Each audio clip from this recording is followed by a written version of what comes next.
a day that I will appreciate my country. Di mana bergabungnya Sabah dan Sarawak dengan Semenanjung. The 16th September is the One Malaysia Day, right? Nothing like really, just a holiday. I only know about the 31st, the National Day. It's a celebration of Malaysia coming together.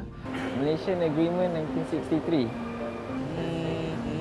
Okay, yang tu tak ingat lah. The only agreement I remember is Perjanjian Pangkor. It seems like Malaya doesn't care, yet it calls itself Malaysia.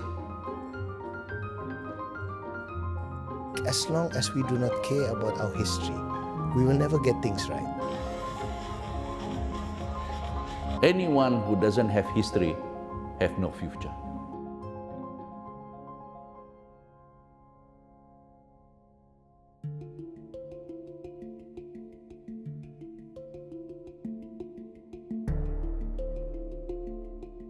There was no institution at that time in Borneo that can ascertain the views of the people. Probably at that time we don't even know how to question on our rights. The Cobalt Commission concluded that the people of Borneo were in favor of Malaysia, but they wanted some safeguard to be put in place. Some of the safeguards include freedom of religion, immigration control, protection for native laws and customs, and autonomy in civil service.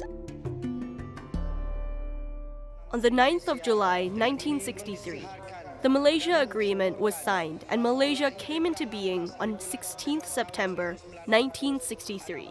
Akan kekal menjadi sebuah negara demokrasi yang merdeka.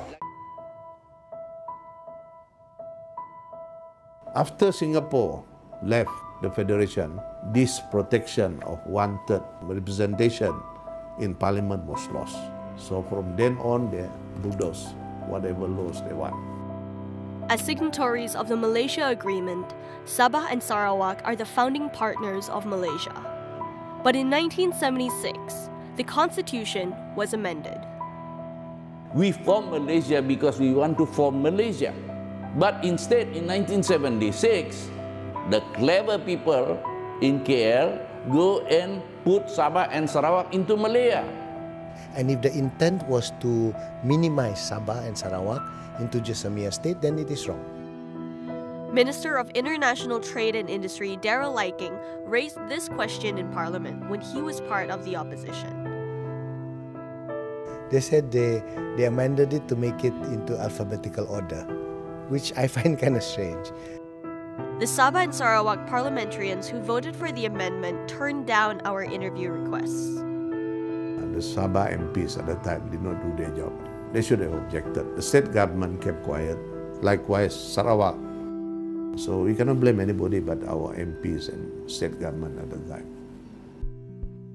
The 1974 Petroleum Development Act granted Petronas sole and exclusive ownership over the petroleum in Malaysia.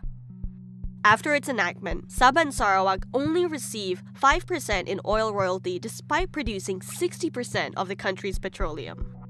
Why did Sarawak leaders accept it in the first place, accept 5%? You see, during that time, we did not have the expertise. We did not even come up with the capital. So therefore, we accepted whatever was given to us. Despite being oil-producing states, Sabah and Sarawak are not as wealthy as their peninsular counterparts. For many people in Peninsular Malaysia, there really is no understanding of the lack of development in Sabah and Sarawak.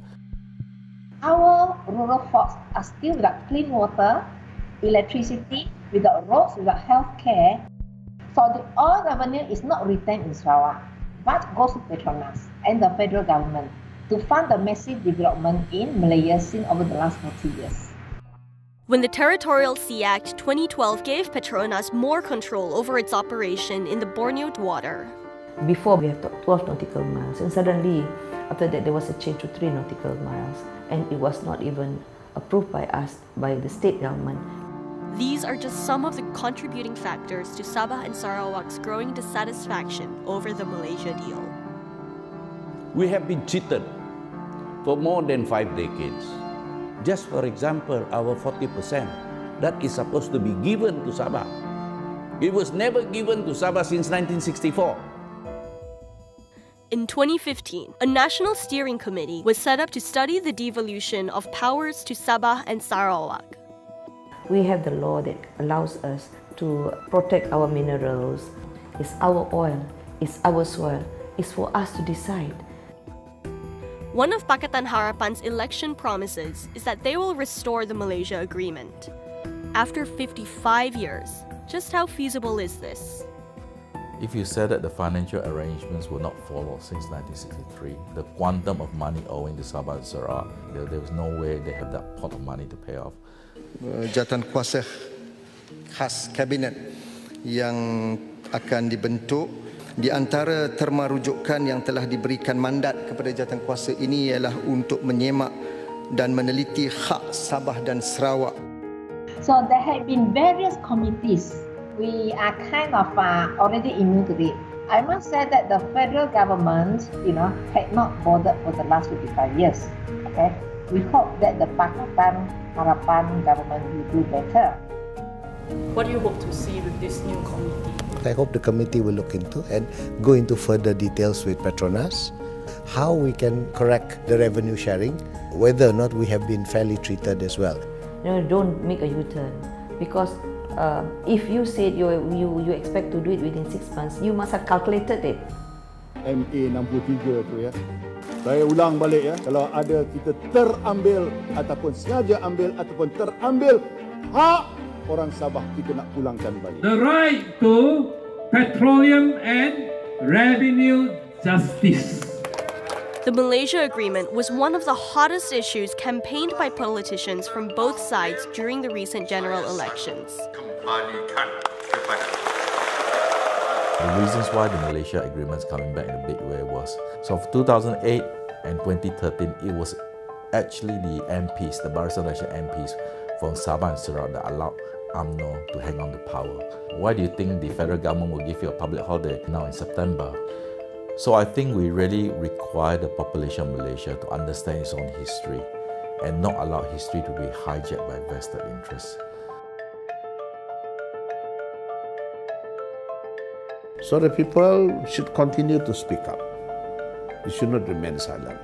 Push the OIB assemblyman, do something in the State Assembly. Push the MP, say something in Parliament. As long as we do not care about our history, we will never get things right. Because the school history books never really explained it, then that disconnect will continue. What you have to do is actually to confront it, reflect on it, so that the future generations will not make the same mistakes as the previous generation.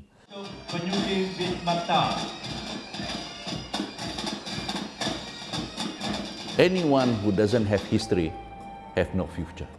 Within that context, do you want our young to have no future? We want them to have even better future. If we can prepare the groundwork now for them to have a much better future, that's our legacy to them.